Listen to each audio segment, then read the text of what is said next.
Bem-vindos a mais um programa Gestão de Negócio.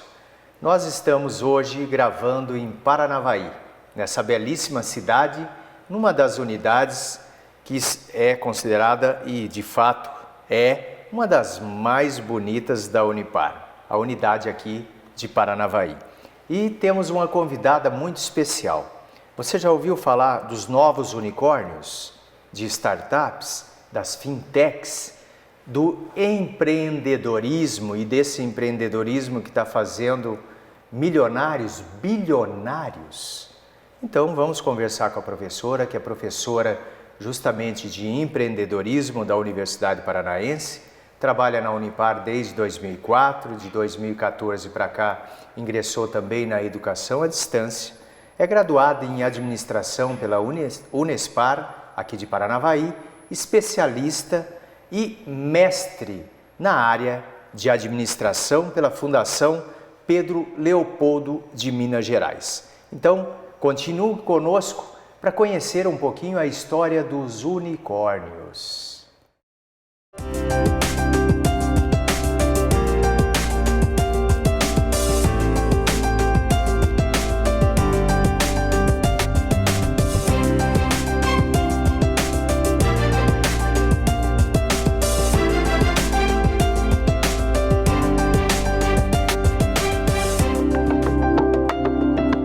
Seja bem-vinda, professora Silvia Amara. É um privilégio recebê-la aqui no nosso programa Gestão de Negócio para falar justamente sobre empreendedorismo, inclusive sobre o que está acontecendo no mercado, a questão da disrupção, empresas como Uber, como a 99, enfim, várias empresas, o Nubank, XP, empresas que estão inovando na área de atuação, quebrando alguns paradigmas do mercado e fazendo acontecer. E principalmente, se tornando empresas com valor de mercado bilionário. Não é nem milionário, bilionário. Mas vamos começar aos poucos, falando sobre o empreendedorismo, o empreendedor. Olá, professor.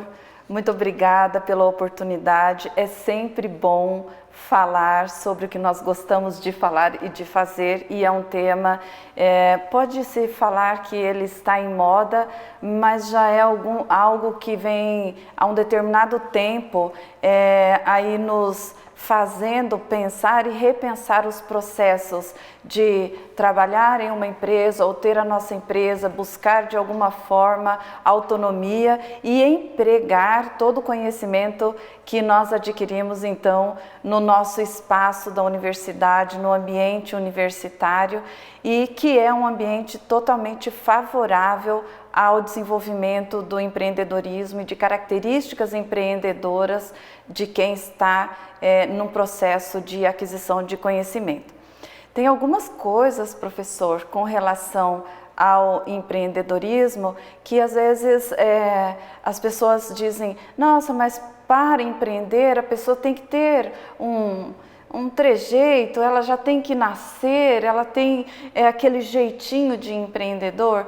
E isso é um mito, na verdade, né? Os empreendedores, alguns nascem sim, isso é nato, quer dizer, ele já traz essa característica, mas também pode ser desenvolvida. Então, nós temos hoje os empreendedores que têm essa habilidade natural, né, essa capacidade, e nós temos no mercado, nós vemos então na economia e em todas as sociedades alguns tipos de empreendedores. São os empreendedores que normalmente nós chamamos de empreendedorismo por sobrevivência, que são os empreendedores que nós chamamos de individual, informal ou empreendedor cooperado. O objetivo desses tipos de empreendedores é a subsistência, é sobreviver. E olha que interessante quando nós começamos a observar que a aquisição de conhecimento nos dá uma provável, uma possível, uma capacidade de migrar do empreendedorismo por sobrevivência ou por necessidade, para o empreendedorismo por oportunidade. E para isso o que nós precisamos é a aquisição de conhecimento. Então nós temos alguns tipos de empreendedores que já adquiriram conhecimento e empregam o conhecimento na área que ele tem ou na área que ele gosta e tem as habilidades e competências já desenvolvidas ou que ele pode ainda melhorá-las para empreender, né? Que nós temos então o empreendedor social, que tem como missão fazer algo pelo coletivo. Nós temos o empreendedor corporativo e público, que o público vamos dizer assim, é uma migração do empreendedor corporativo, que de repente é aquele profissional que fez um curso, tem uma área, trabalha numa grande empresa e essa empresa então dá oportunidades para que ele possa empreender. Inclusive, algumas empresas valorizam e premiam os seus funcionários que têm soluções empreendedoras, inovadoras. Nós temos ainda os franqueados e os franqueadores, que é um tipo de empreendedor, não é? Tanto franqueado como franqueador, porque passa por todo aquele processo de autonomia, de coragem, de ser visionário com relação a oferecer os seus produtos e serviços a muitos locais, não é? Nós temos o empreendedor de negócios e o empreendedor de conhecimento. O empreendedor de conhecimento é alguém que já conhece muito, tem muita experiência na área e ele resolve então empreender para usufruir de todas as possibilidades que ele tem enquanto conhecedor das áreas que ele resolve empreender. E o empreendedor de negócios é o mais comum que nós encontramos. Nesse empreendedor de negócios nós vemos alguns tipos incluídos nesse, nós vemos o visionário, o missionário, né? Mas a intenção dele também é absorver ou usufruir de uma oportunidade no mercado. Então é um tema muito interessante, né? Pelo menos para quem é da área, e nós estamos vendo um processo econômico recessivo, e não é um processo econômico recessivo localizado, não é só aqui no Brasil. Esse processo econômico recessivo, ele é mundial. Nós temos algumas impossibilidades ou limitações, nós temos uma briga, por exemplo, e algumas definições entre Estados Unidos e China, que ainda, enquanto não se resolver, o comércio exterior não destrava, né? E que todas as pessoas, em qualquer economia em que estejam, e possam oferecer soluções, tanto para o seu mercado interno, quanto para outros mercados fora do seu país, possam então oferecer esses produtos, né, ou serviços, e aí empreender e ter atividades fora então do local, do país de atividade ou de origem das suas atividades. Então os empreendedores, professor, o empreendedorismo não dá para classificar simplesmente como da abertura de um novo negócio, o empreendedorismo voltado para esse porque na verdade é um dos empreendedorismos que tem. Depois temos o empreendedorismo social e o empreendedorismo dentro da empresa, quer dizer, um funcionário encontrando uma nova atividade, um novo produto, enfim, algo novo, inovando, mistura junto com inovação dentro da empresa. O que a gente poderia fazer para desenvolver o empreendedorismo dentro das empresas? O que tem que fazer? Um treinamento? O que é?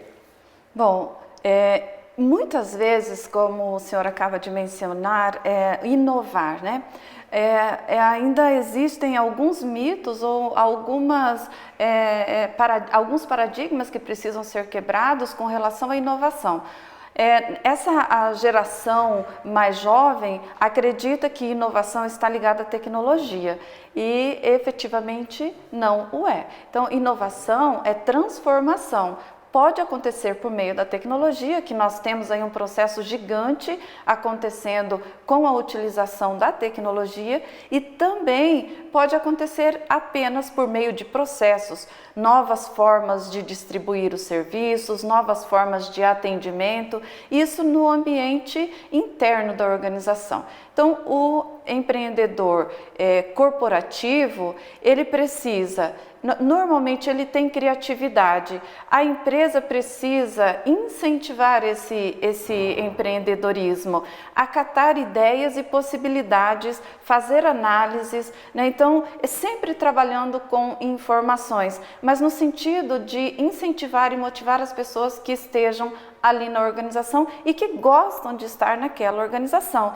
né? Então, nós temos as pessoas que vestem a camisa, vamos dizer assim, né? Esse é um termo bastante antigo já, né, professor? Mas pessoas que estejam engajadas com o propósito da organização, essas pessoas precisam ter incentivos e precisam ser reconhecidas quanto aos seus processos de criatividade. Então, nós precisamos, a inovação passa pela criação, passa pela criatividade e passa pelo intelectual, não é? Muitas vezes a inovação, acontece a transformação por meio da percepção, da empatia, da intelectualidade e principalmente da criatividade. E como que isso se aplica então no ambiente corporativo? Por meio da racionalidade. Eu tive uma ideia, mas ela é aplicável? Ela dará resultados? E aí a gente vem com os gestores para as análises e para a implantação, compreendendo que todo o processo de mudança dentro de uma empresa, por meio de novas soluções e por meio de inovação, acontece de uma forma padrão. Nós planejamos, nós implementamos e acompanhamos os resultados. Se for boa a ação, se mantém. Se ela não tiver um resultado adequado, nós eliminamos aquela ação e nós buscamos outra. Então, dentro das organizações, o empreendedorismo corporativo, ele tem o papel de fazer com que a organização permaneça ao longo do tempo, inovando, transformando, se adequando e se adaptando às necessidades que são exigidas no ambiente, principalmente no ambiente externo.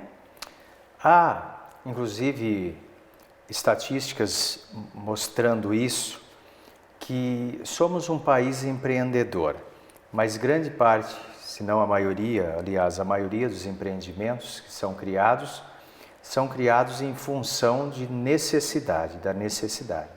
A taxa de desemprego está alta e a pessoa acaba empreendendo, buscando um emprego, renda, enfim. E muitas vezes usa a economia de uma vida inteira, apostando em determinados negócios, que um ano depois, quando muito, acabam fechando. Qual que é o grande problema desse excesso de empresas que deixam de funcionar em 2 anos? Vamos colocar 2 anos. O próprio Sebrae tem esses levantamentos, que a quantidade de empresas que fecham em 2 anos. E o problema maior é falta de conhecimento de gestão. Falta de conhecimento de gestão. Mas o que vem a ser, professora, para o nosso telespectador entender melhor que conhecimento é esse? O que eu preciso fazer? Eu sei que tem que fazer um estudo de mercado, mas onde eu vou buscar para conhecer e entender a metodologia, para fazer um estudo de mercado, para atender o projeto que eu estou montando? Falei em projeto. Onde eu busco conhecimento para montar essa empresa no papel, para montar o projeto, para colocar ela para funcionar no papel 2, 3, 4, 5 anos, para daí sim colocar essa empresa para funcionar de verdade. Professor, nós temos algumas orientações com relação a quem deseja empreender. Nós temos uma taxa de empreendedorismo altíssima no Brasil, mas não é só no Brasil, os países em desenvolvimento, a maioria deles tem uma taxa bastante alta de empreendedorismo. Se a gente for comparar, no Brasil a nossa taxa há muitos anos, algumas décadas, gira em torno de 13% e 15%, e na Suíça gera em torno de 1% a 2%. Por quê? Por causa da cultura, também por causa da cultura, por causa da economia, por causa da mentalidade empreendedora. Então, na Suíça, para alguém resolver empreender, ele empreende quando ele tem certeza que vai dar certo. Quando nós falamos do Brasil e dos países em desenvolvimento, nós temos, por exemplo, uma realidade econômica de 2015 para cá, onde nós chegamos a quase 20 milhões de desempregados e ainda estamos na faixa dos 14 milhões de desempregados. Alguns desses não estão procurando mais um emprego e milhões permanecem então fora do mercado buscando.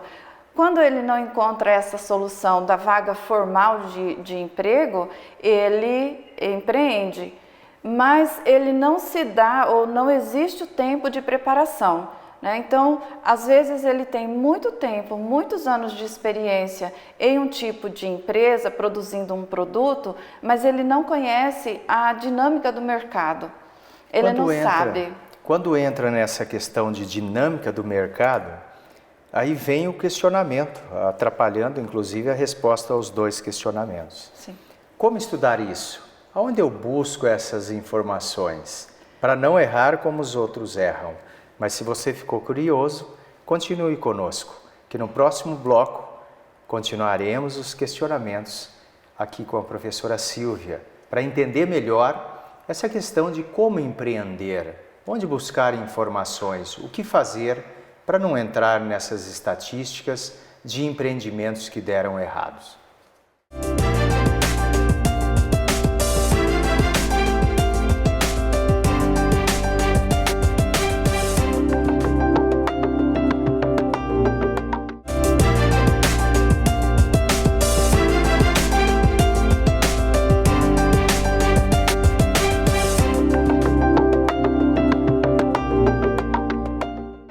Retomamos a nossa entrevista aqui na unidade de Paranavaí com a professora Silvia Mara.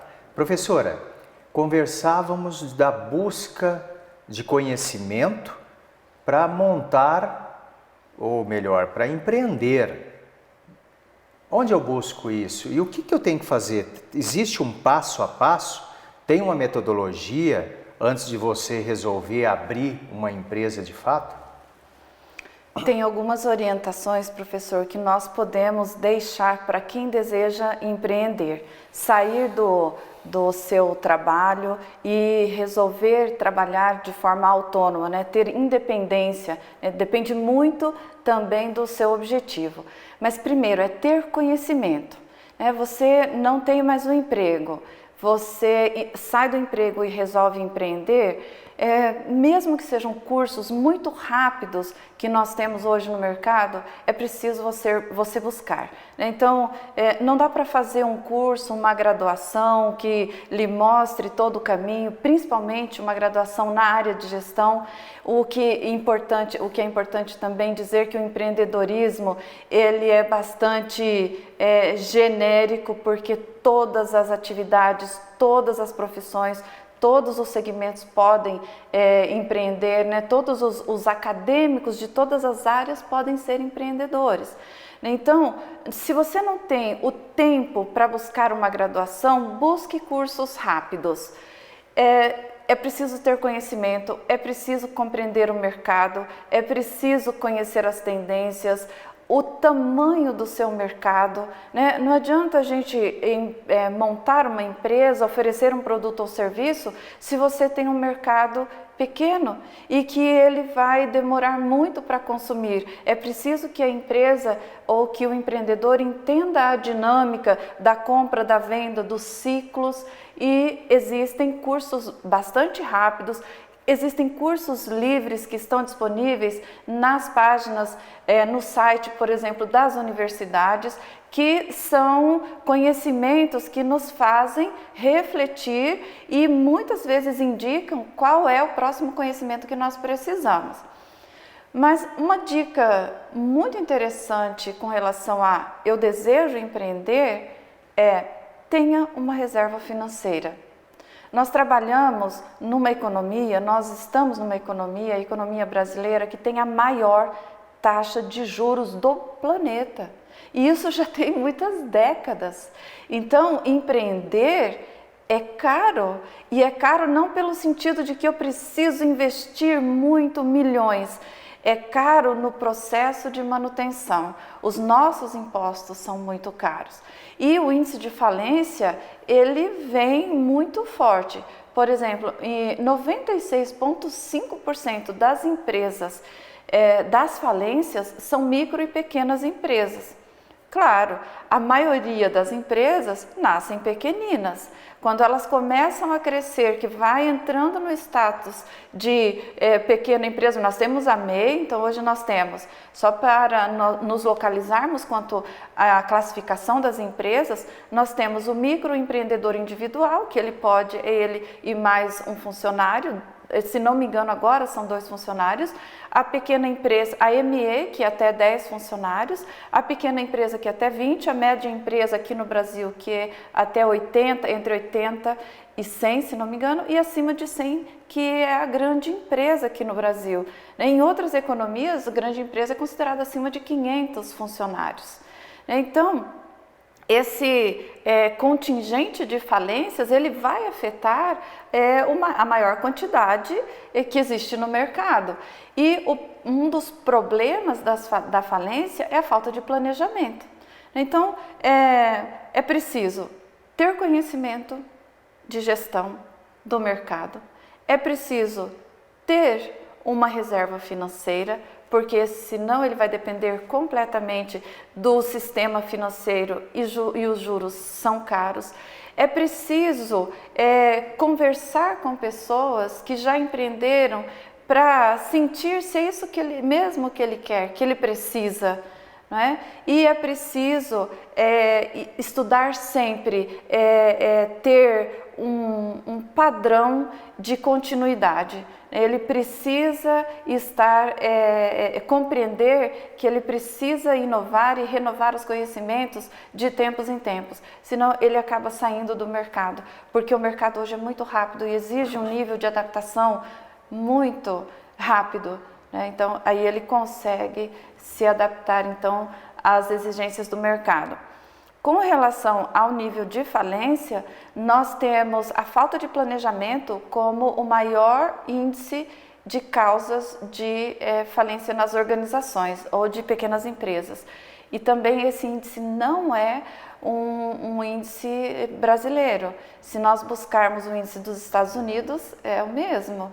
Por que as empresas falem? Por falta de planejamento, né? Não tem erro, então.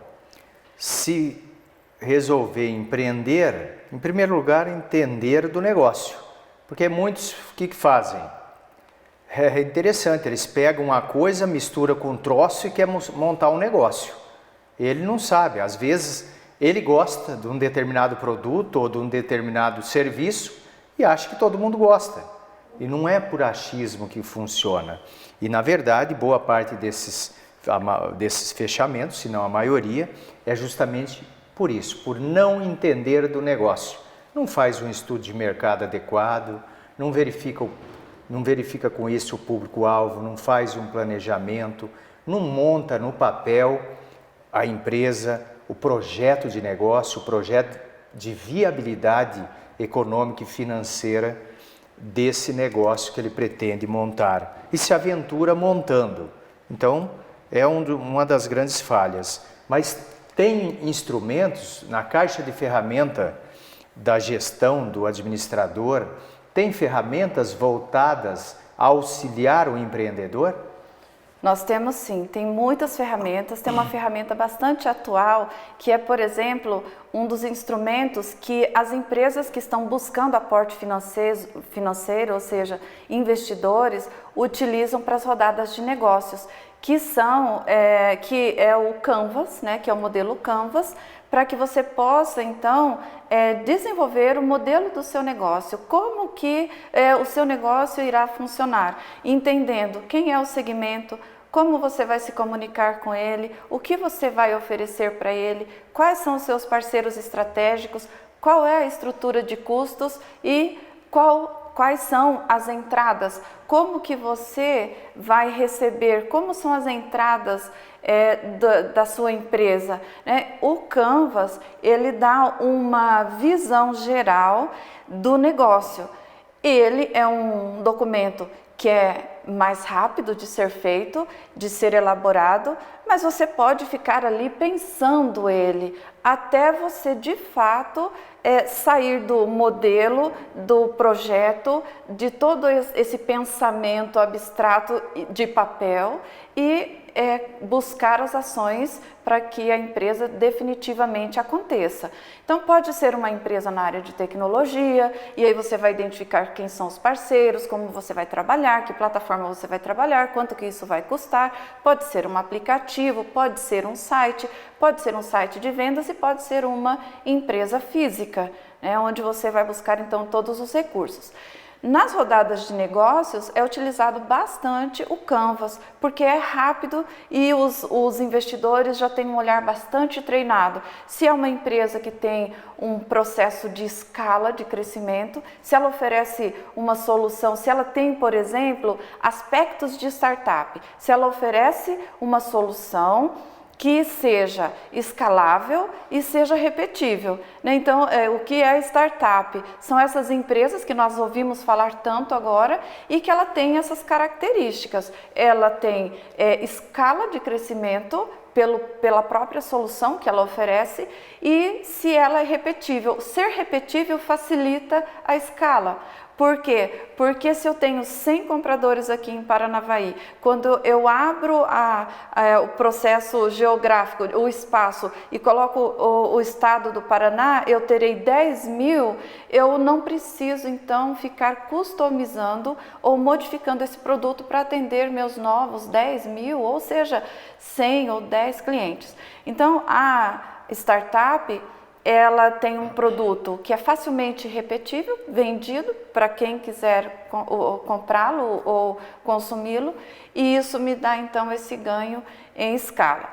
Depois nós temos um instrumento que é bem conhecido, já é antigo, nós falamos muito, nós fazemos na universidade, que é o plano de negócios. E a diferença então do plano de negócios é que ele é mais completo, tem todas as informações de mercado, tendências de mercado, potencial de mercado, como que você vai desenvolver o seu produto, as suas operações, a estratégia do seu negócio. E aí é o que o senhor falou agora há pouco, com relação à viabilidade, entendendo que viabilidade é saber quanto custa para operar e quantas pessoas tem lá fora para comprar, quanto elas pagarão pelo meu produto ou pelo meu serviço. Então, a viabilidade de um negócio, ela tem duas partes para ser observadas, analisadas e só depois, então, nós empreendermos de fato, porque se nós empreendermos sem a perspectiva de que nós teremos muitos anos usufruindo dessa oportunidade, ou que esse mercado ele se esgota num tempo curto, vai acontecer a falência. Então, por isso que é necessário também fazer o plano de negócios. Alguns autores já dizem que o plano de negócios que não precisa, que ele é muito lento, mas assim, são diretrizes que são de longo prazo, no mínimo 5 anos. Né? Para empresas, por exemplo, se nós vamos fazer um projeto do BNDES, no mínimo 10 anos, são no mínimo 10 anos. Então eu sei o que vai acontecer no decorrer daquele tempo. O que acontece com as empresas é que elas acreditam que investiram e que faz o cálculo do retorno do capital investido, daqui 2 anos eu já tirei todo o meu investimento. E depois não sabe o que fazer quando, de fato, com 1 ano e meio, 2 anos, a empresa de repente cai no gosto do mercado e ele começa a crescer sem planejar. Planejamento. A gente tem ouvido muito a palavra disrupção, que envolve as startups. E também, por exemplo, que a expectativa do próprio governo, do Ministério da Economia, é conseguir baratear os juros através das fintechs, outro termo diferenciado também. E os unicórnios, foi um termo cunhado por uma jornalista norte-americana que fala das empresas que ganham escala, são empresas com crescimento exponencial, que rapidamente atingem um valor de mercado de US$1 bilhão. Empresas como você pega o Nubank, foi criado em 2014 e hoje já vale em torno de 10 bilhões também, 99, Uber e algumas outras empresas. Comentávamos inclusive deste ano que surgiram mais 2 startups, 2 novas empresas que já ganharam o título de unicórnios. Explica para nós um pouquinho o que vem a ser, o que é uma disrupção nos negócios e essas empresas que acabam sendo criadas, são ideias que se transformam em negócios e de repente ganham escala em investimentos e se expandem atingindo mais de US$1 bilhão em valor de mercado. A disrupção, ela está ligada em fazer diferente o que a gente já fazia há muito tempo e que existe ali uma faixa que delimita o antes e o depois. Nós a vida inteira fizemos isso e agora nós faremos diferente. Então nós temos uma empresa, por exemplo, lá em São Paulo, que ela produz alimentos dentro de um prédio, com luz, com tudo artificial, e é uma disrupção. Por quê? Porque você entende normalmente que para você produzir alimento, alfaces, folhas lindas, precisa do sol. Então é um processo tecnológico, à base de muito estudo, novamente conhecimento, e a gente sempre volta à questão do conhecimento, porque é o conhecimento que dá a base para que a gente tenha de fato coragem e a percepção de que vai dar certo. E acontece o processo então disruptivo. Nós temos um processo disruptivo na educação com relação a tecnologias que são utilizadas hoje na educação e que antes, se nós pegássemos 30 anos atrás, meu Deus, a gente vai estudar em casa, era obrigatório na nossa mente que nós deveríamos estar no ambiente escolar, numa sala, assistir às aulas durante 4 horas e assim por diante. Então, esse processo de transformar o que está sendo feito de uma forma antiga para um novo modelo de oferecer o mesmo, nós chamamos então de disrupção. As startups, a grande maioria está muito ligada a fazer esse processo disruptivo por meio da tecnologia, né? Então nós temos agendamentos, nós temos pagamentos.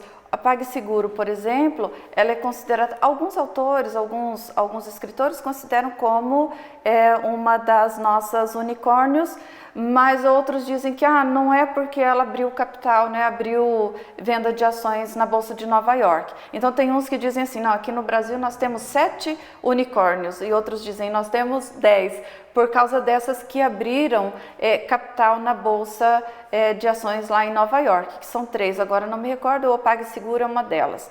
E esse ano nós tivemos então 2 novos unicórnios. E quando a gente fala em unicórnio, eu sempre, quando vou fazer a oficina de empreendedorismo ou ter essa fala com os alunos, eu pergunto assim, unicórnio existe? Não, é uma lenda. Então, por isso que essas empresas chamam unicórnio. É algo que você custa acreditar que em tão pouco tempo ela se transforme naquele valor de mercado, oferecendo soluções para mercados às vezes gigantes, não só no seu ambiente, como também no mercado externo. Então, esse ano nós tivemos a Loge, que participou de uma rodada de negócios na última semana de maio e a notícia saiu então na primeira semana de junho. Ela teve um aporte de 100 milhões e passou a valer mais de 1 bilhão. E agora... É uma empresa de logística, de transporte, né? Entrega de mercadorias. Sim, de São Paulo. Que começou operando em São Paulo e agora está se expandindo. Para todo o território nacional, com perspectiva. É um aplicativo, a empresa na essência é um aplicativo que funciona como Uber, mas é um aplicativo de transporte de produtos e mercadorias. Que vão se cadastrando, motoqueiros ou proprietários de veículos se cadastram, como se cadastram no Uber, no 99, no Garupa, só que é justamente para transportar as mercadorias. Vão pegando os centros de distribuição e rapidamente entregando nas suas localidades. É muito interessante. E daí todos eles precisam estar adequados. O símbolo, qual é a entrega de valor que a loja faz para o seu consumidor? Rapidez. Então o símbolo da empresa é um coelho. As motos vão com umas caixinhas azuis com um coelhinho pintado. É rápido, você pediu, é rápido, vai chegar rápido. Então a entrega de valor da empresa é a rapidez. Você pede, vai chegar mais rápido. E agora eles estão pensando em expandir já para aviões. Né? Eu ainda não vi nenhum carro, eu vi motos e agora eles pensam em expandir para aviões. E nós temos também a Quinto Andar, que foi essa semana, agora na última semana, então, na segunda quinzena de setembro de 2019, nós temos a Quinto Andar que teve um aporte de 250 milhões, passando a valer mais de 10 bilhões, em torno de 10 bilhões. Olha só. Te chama atenção, por que não, de repente, você inovar, criar uma empresa e transformar essa empresa no unicórnio? É possível sim, olha os exemplos que o Brasil vem dando, criando aí, somam-se 10 unicórnios aqui no Brasil, e quando a gente vê a evolução das empresas, o tempo que as empresas tradicionais levaram para ter um valor de mercado superior a $1 bilhão, vocês vão entender melhor sobre esse crescimento exponencial. Então, basta ter força de vontade, dedicação, estudar, estudar, estudar e estudar antes de colocar o negócio em funcionamento. Professora, muito obrigado por estar aqui conosco no nosso programa.